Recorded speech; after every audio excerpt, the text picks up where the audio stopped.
I get lost inside my thoughts, and when I start to think, oh, the Tahoe close, it starts to end up on the brink. I tried so hard, but all these scars, they cut so deep, I bleed. I fell so fast from heaven, it's like someone clipped my wings. Now I'm falling, and I can't see the ground. Can we stop this gravity? It keeps bringing me down. I can't breathe, and I don't wanna die. Can we stop this gravity? 'Cause I don't wanna say goodbye. Halo semua, selamat datang di channel Muhammad Iqbal Pratama. Ini adalah Mercedes-Benz GLE 200. Ini merupakan salah satu SUV compact dari Mercedes-Benz. Mobil ini merupakan line-up SUV dari Mercedes-Benz yang paling kecil ukurannya. Nah, untuk GLE itu sebenarnya dari dulu itu sudah ada GLE, tapi yang bentuknya itu hampir menyerupai bentuk-bentuk mobil hatchback ya. Tapi memang dia tuh punya ground clearance yang cukup tinggi. Nah, tapi yang di GLE generasi terbaru ini bentuknya sudah benar-benar proper kayak sebuah SUV yang beneran. Ini SUV compact dari Mercedes-Benz yang punya tampilan yang baru, bahasa desain Mercedes yang baru, dan juga teknologi yang baru dari Mercy. So, ikutin terus video kali ini, kita akan bahas seperti apa Mercedes-Benz GLE 200. Oke, kita mulai dulu bahas dari bagian desain eksterior terlebih dahulu ya. Nah, di bagian depan sini, ini tuh untuk bahasa grillnya sudah mengikuti grill Mercedes-Benz yang baru sekarang. Nah, kalau yang di bagian depan sini dia dinominasi untuk warna silver di bagian sini, kemudian di sini tuh kayak ada kesan-kesan honeycomb-nya seperti grill Mercy yang terbaru. Nah, kalau untuk yang di bagian bawah sini, dia dikasih lip spoiler yang berwarna chrome metalik seperti ini. Kemudian di bagian lampunya sendiri ini juga sama seperti Mercy yang paling baru ya. Bentuknya itu kayak seperti tampang ikan hiu. Jadi lebih terkesan, lebih gahar mobilnya. Kalau untuk lampu sendiri ini udah nggak usah ditanya lagi, untuk teknologinya sudah pakai teknologi lampu terbaru Mercy. Walaupun memang belum pakai teknologi lampu yang seperti mobil-mobil di kelas di atas ini. Tapi selebihnya semuanya ini sudah menjadi standar kualitas mobil premium yang ditawarkan oleh Mercedes-Benz. Lanjut ke bagian samping. Nah, karena ini adalah trimnya itu AMG line, jadi untuk velgnya sendiri itu menggunakan desain AMG yang terkenal desainnya itu sangat sporty dan juga seperti mobil high performance. Untuk ukuran ban sendiri ini menggunakan ukuran 235 dan aspek rasionya itu 50, ringnya menggunakan ring 19 inci. Dan untuk ukuran seperti ini saya rasa sangat proper ya untuk sebuah SUV compact seperti ini. Di bagian sini ada over fender hitam doff ala-ala SUV memang. Kemudian spionnya juga desainnya terbaru, dan kalau dibandingin dengan generasi sebelumnya ini jauh berubah total ya, karena memang generasi sebelum itu mirip seperti hatchback. Kalau yang sekarang tuh SUV compact yang proper seperti ini. Di bagian atas ada roof rack, tapi ini kayaknya memang nggak dikhusus untuk bawa barang ya. Ini cuma sebagai aksesoris tambahan aja. Terus di bagian sini silver chrome-nya itu beda dengan mobil-mobil yang lain. Dia tuh terkesan lebih premium penggunaannya. Jadi kalau yang di mobil-mobil biasa silver seperti ini tuh mudah warnanya tuh berubah. Kalau yang di sini tuh benar-benar premium. Oke, lanjut di belakang sini. Di belakang sini tuh ini tuh kayak benar-benar apa ya? Bentuknya tuh ngebolt di bagian belakang sini. Jadi kesannya tuh dari belakang mobilnya tuh kelihatan lebar, tapi dimensinya kalau diperhatiin itu compact. Kemudian bagian belakang lagi lampunya ini lampu baru juga ya. Jadi kesannya tuh ini kayak ada bulatan-bulatan bolt di bagian sini. Semuanya full LED, jadi nggak ada lagi yang namanya lampu halogen di bagian sini. Kemudian untuk sensor parkirnya ada 4 buah titik yang benar-benar proper di bagian sini. Rear defogger tetap pasti ada. Kemudian ini spoilernya tuh menyatu dengan body, jadi nggak keluar. Ini bagian wipernya. Kemudian di belakang itu ada kamera mundur yang ngumpet ya di bagian sini. Jadi ketika kalian mengaktifkan kamera mundur, dia akan aktif di bagian sini. Oke, untuk dari segi bagasi sendiri, ini pembukanya itu bisa menggunakan elektrik. Jadi bisa dari tombol sini dan juga pakai kick sensor dari bagian bawah sini. Sorry. Oke. Jadi kick sensornya itu nggak terlalu banyak fail ya. Jadi sensornya juga sangat responsif di bagian situ. Nah, dari bagian belakang sini kalian bisa lihat ukuran bagasinya juga tergolong sangat luas ya untuk seukuran mobil yang kompak seperti ini. Dia luas dan material yang di bagian belakang sini itu benar-benar premium karena dia itu dibalut dengan bahan bludru seperti ini. Di bagian bawah sini terdapat ruang penyimpanan lagi yang biasanya itu diisi oleh ban serep di bagian sini, tapi sekarang itu Mercy standarnya sudah pakai tire repair kit, jadi nggak lagi pakai ban serep di bagian sini. Jadi ruang penyimpanannya hanya terisi oleh beberapa toolkit dan juga tire repair kit seperti itu. Nah, untuk dari pelipatan kursinya juga, dia itu hampir bisa rata lantai.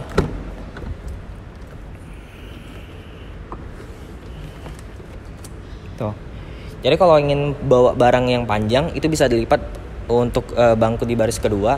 Itu bisa pakai menghasilkan lantai yang hampir rata bagasi. Di bagian sini juga dapat tray ya. Ini tuh fungsinya untuk biar barang kalian tuh nggak kelihatan dari luar, jadi nggak kayak expose untuk barang bawaan di dalam mobilnya. Untuk tutupnya juga sama, bisa dari kick sensor dan juga bisa dari tombol di bagian sini.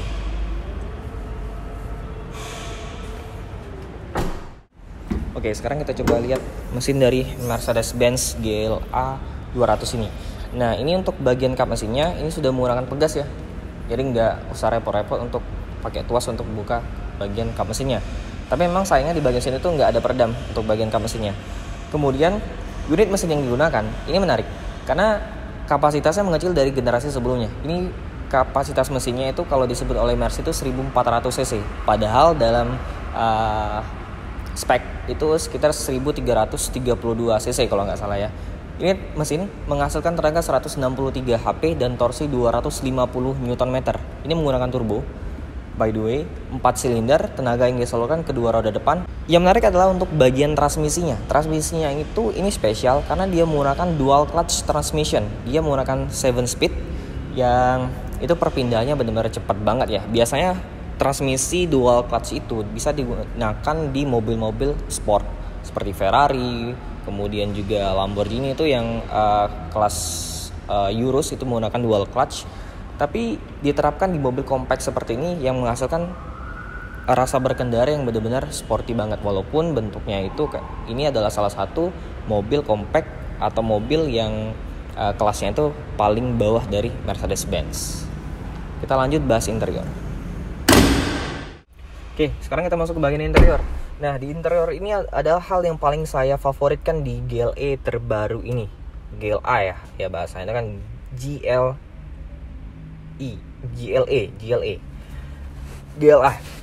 Nah, di sini itu sudah pakai desain Mercedes-Benz yang terbaru karena dia sudah pakai layar yang panjang seperti ini, kemudian sistem multimedianya juga pakai MBUX, dan desain seperti itu pertama kali diterapkan di A-Class seri compact hatchbacknya dari Mercedes-Benz. Dan untuk yang GLA ini adalah seri yang dimana bentukan hatchback itu dibuat layaknya sebuah SUV compact. Ada beberapa detail yang berubah memang dari yang A-Class ya, di bagian sini tuh berbeda dengan A-Class, tapi selebihnya sebenarnya itu tuh sama dengan A-Class. Nah, untuk start stop engine button dia ada di bagian sini. Oke. Dia ada tampilan GLA-nya. Nah, infotainment-nya ini itu di sebelah sini tuh dia bisa touchscreen gitu. Jadi seperti ala-ala MBUX biasanya ya. Dan MBUX ini adalah sistem multimedia salah satu mobil yang paling terbaik ya menurut saya, karena memang perangkatnya itu seperti gadget.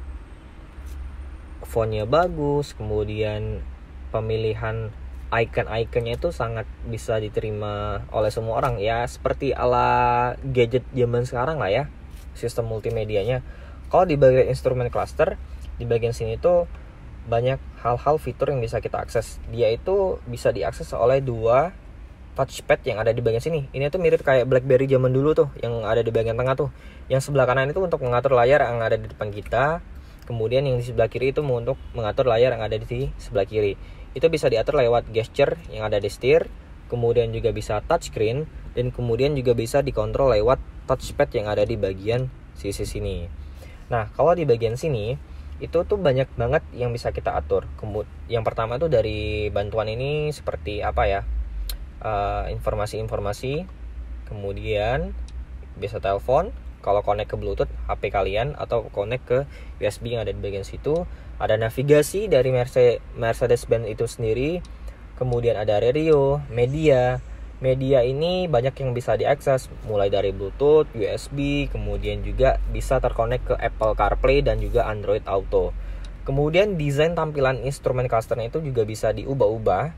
Pertama, ini yang modelan sporty, kemudian di sini juga ada modelan klasik ya. Nah, klasik ini ala-ala Mercedes-Benz yang biru-biru seperti itu. Kemudian pilihannya lagi tuh bisa dilihat di bagian sini lagi. Kita lihat lagi ya, display tampilan. Ada yang progresif, sederhana. Yang saya suka tuh yang progresif ini sih. Tuh, lebih kelihatan simple dan juga auranya tuh keren banget. Kemudian kita bisa atur lagi di sini display setting, service Mercedes-Benz. Sebagai informasi bahwa mobil ini sudah jadwalnya servis ataupun ada maintenance yang harus dilakukan. Kemudian di bagian sini juga yang kalau kalian notice ya, dia tuh ada ambient light di bagian pintu, kemudian di bagian konsol tengah, kemudian di bagian dashboard. Hampir seluruhnya itu punya ambient light. Dan ambient light ini yang menarik adalah dia tuh bisa diatur dan juga banyak pilihannya untuk dari bagian ambient light. Oke. Saya lupa di mana tempat ambient light ini.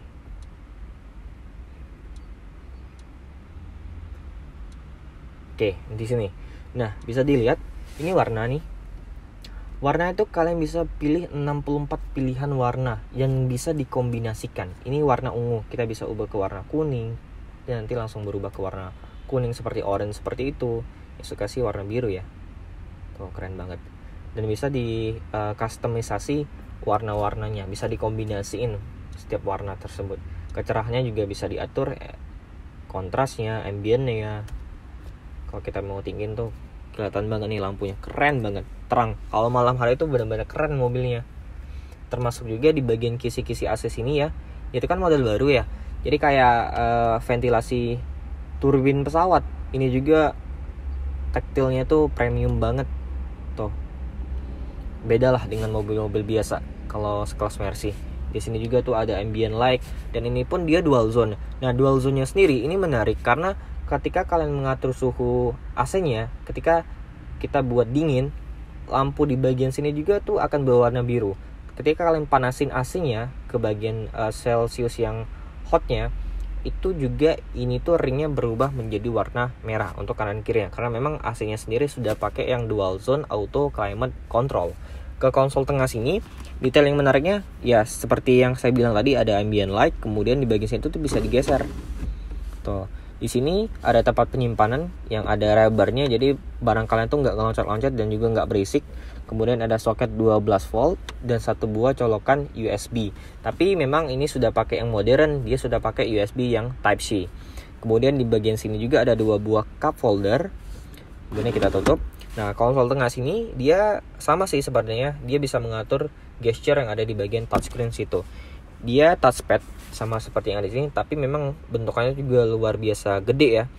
Nah, kalau Mercy yang dulu kan dia pakai yang modelan dial putar bulat seperti itu. Sekarang udah digantiin yang seperti ini, jadi lebih simple dan juga lebih kerasa premium. Karena ketika kita menggeser touchpad ini, dia tuh kayak ada haptic feedbacknya. Jadi ada getaran yang menandakan ketika kita ingin menggeser ataupun menekan bagian touchpadnya. Kemudian di sini juga ada fitur kamera parkir bagian sini, dia akan tampil. Kemudian juga radio, navigasi, volume tuh bisa diatur di bagian sini. Dan juga mode berkendara bisa dilihat di bagian sini, ada mode berkendaranya. Nah, mode berkendara itu bisa dilihat ketika kita menghidupkan mesinnya ya. Ini kondisi mobilnya mati, tapi yang jelas di sini tuh ada mode berkendara ya, yang bisa diatur lewat dial yang ada di bagian situ.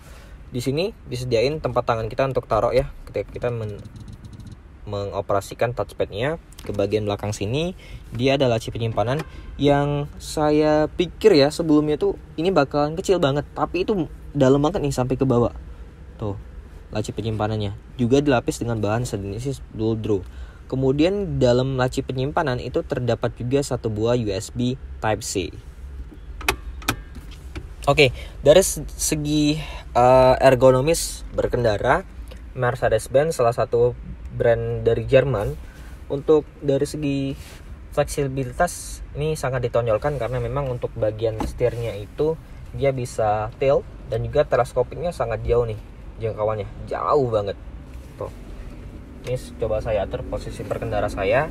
Kursinya khas Mercy ya, dia bisa diatur lewat sini.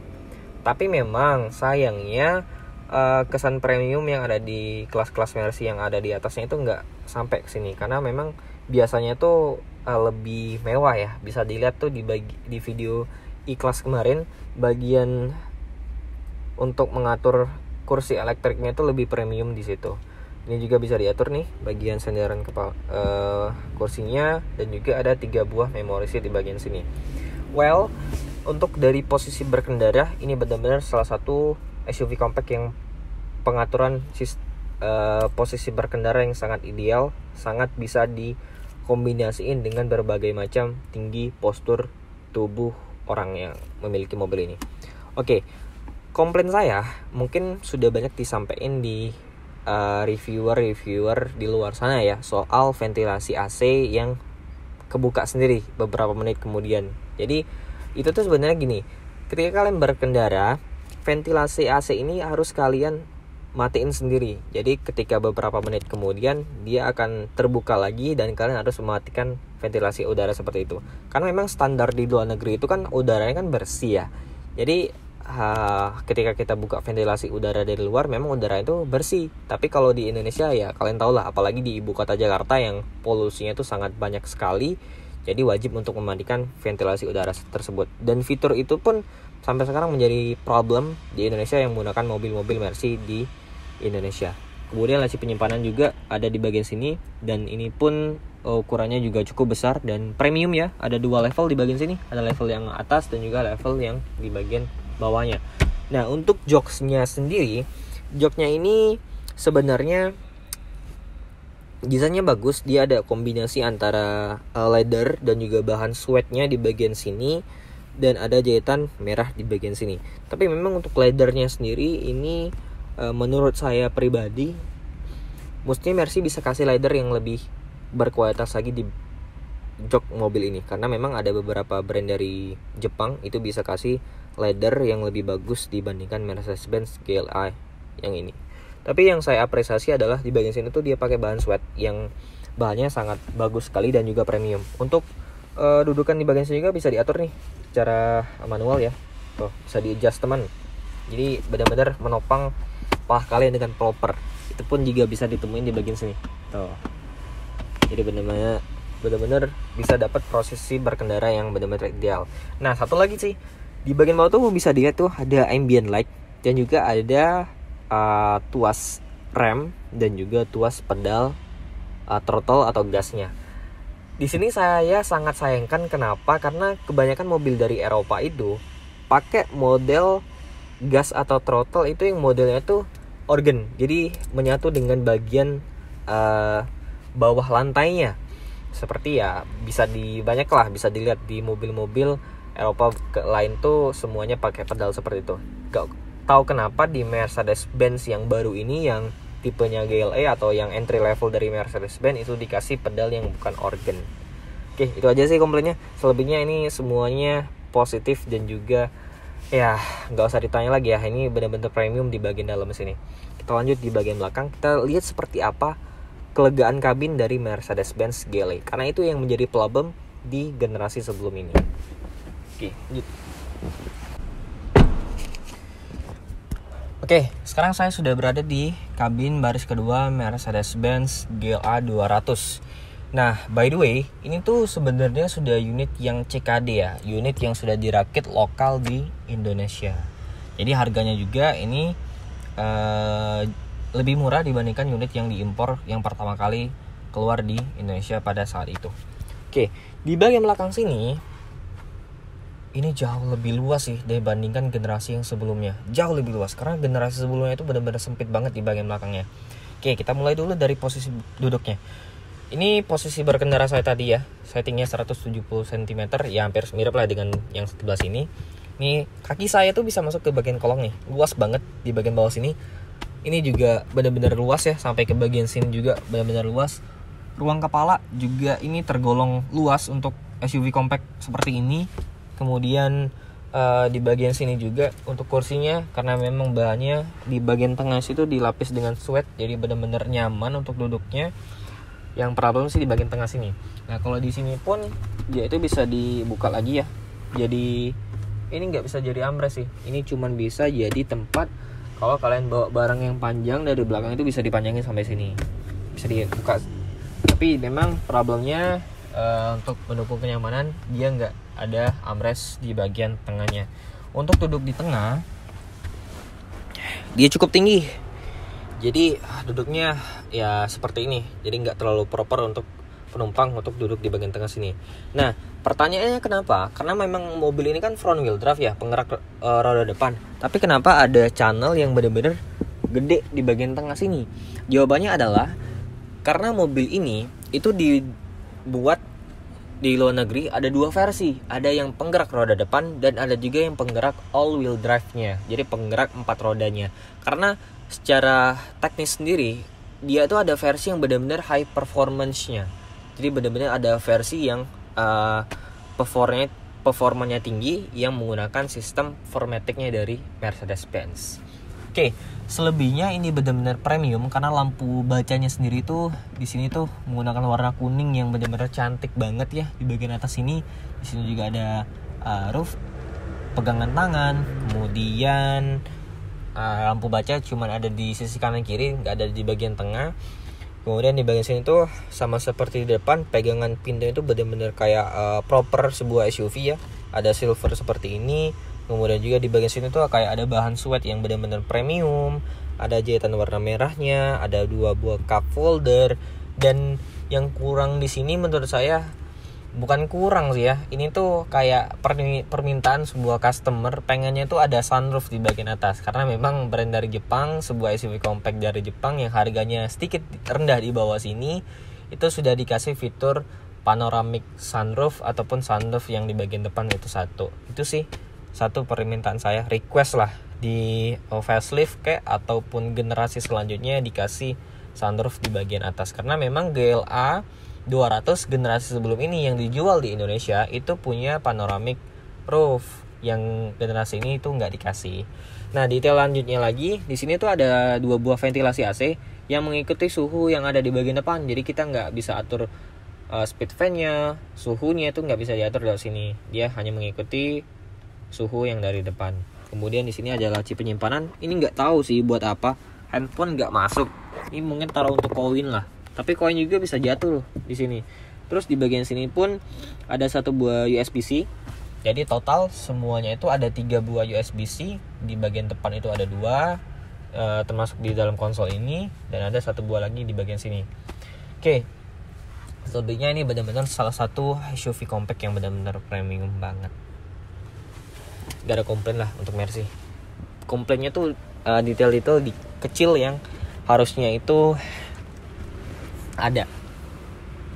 Oke, jadi gimana sih kesimpulan dari Mercedes-Benz GLA 200 AMG Line ini? Ini untuk kalian yang cari SUV compact perkotaan yang bisa digunakan di dalam kota dengan nyaman, karena memang dimensinya nggak terlalu besar, kemudian juga tenaganya sangat memadai, fitur yang ditawarkan itu sangat premium dan juga sangat berkelas dan juga sangat canggih. Ya ini adalah pilihannya, karena bentukannya ini tuh benar-benar sebuah SUV yang sangat difavoritkan sih untuk sekarang. Untuk kalangan muda di Indonesia itu sangat suka mobil-mobil SUV seperti ini yang bentuknya compact, mudah digendarain di dalam kota. Yang ya tau lah sekarang Indonesia itu benar-benar macet, karena SUV seperti ini sangat membantu sekali dengan penggunaannya di dalam kota. Well, gak ada komplain dari saya. Ini benar-benar mobil yang sangat worth to buy banget untuk dibeli. Harga bisa kalian lihat di deskripsi di bawah atau bisa langsung kontak marketing Mercy yang ada di bawah. Well, saya terima kasih untuk Mercedes-Benz Palembang ya yang sudah memberikan saya akses untuk review mobil ini. Buat teman-teman semua di kota Palembang khususnya untuk lihat-lihat mobil line up Mercedes-Benz bisa langsung kunjungin dealernya. Di alamat bisa saya taruh di bawah sini ya nanti. Untuk kontak marketing juga bisa dihubungi di bagian bawah. Thank you for watching. Goodbye.